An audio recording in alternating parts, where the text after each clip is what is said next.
Uno de los temas más importantes que estuvimos trabajando en esta unidad temática fue el que tiene que ver con la importancia del río Nilo para el desarrollo de la civilización egipcia.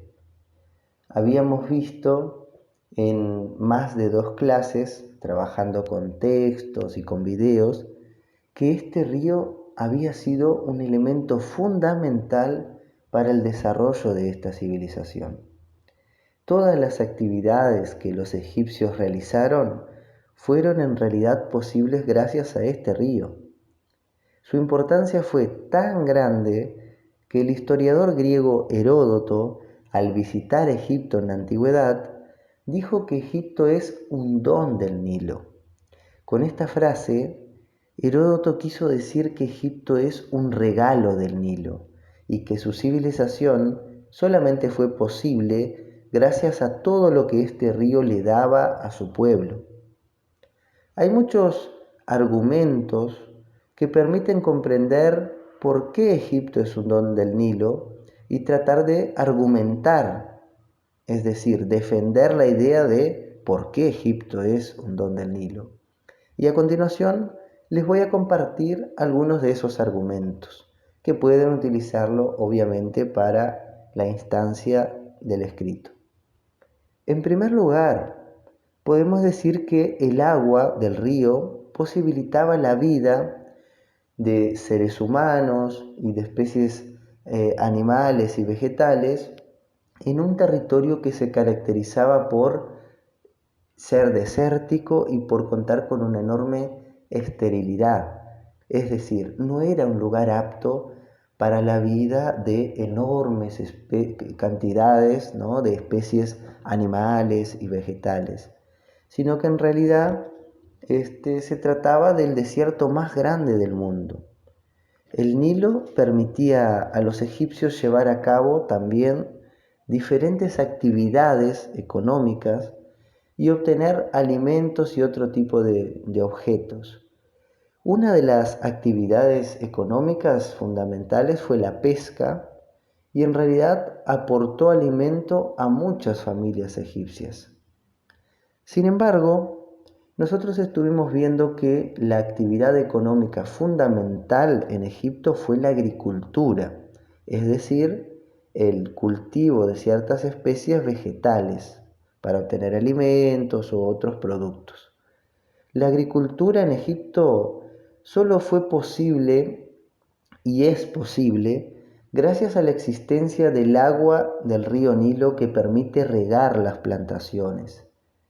En el caso del Nilo, todos los años, como resultado de las lluvias en el centro de África, el río se inundaba y permanecía crecido por varios meses. Cuando las aguas finalmente bajaban, las tierras que habían sido inundadas conservaban un limo fértil o una especie de barro negro, que hacía que los campos fueran mucho más productivos. Las crecientes en realidad ayudaban a mejorar las tierras para el cultivo. El limo fértil era como una especie de abono, como me han dicho algunos de ustedes en clase. Los egipcios, por otra parte, para controlar las crecientes y aprovechar mejor el agua, construyeron diques y construyeron canales.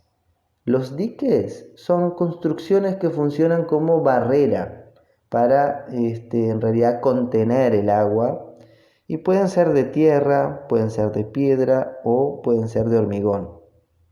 A la izquierda pueden observar un ejemplo de un dique. Los canales, por otra parte, son construcciones que buscan transportar el agua de un río hacia otros lugares deseados.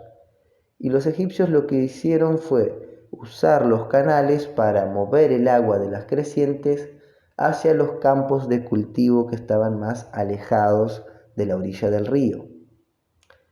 Por otra parte, tenemos otro argumento.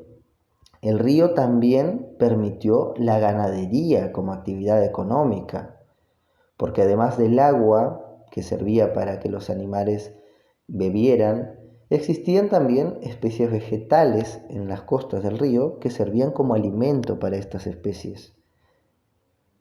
A su vez, al estar completamente rodeado por un enorme desierto, el transporte en Egipto era muy complicado por vía terrestre.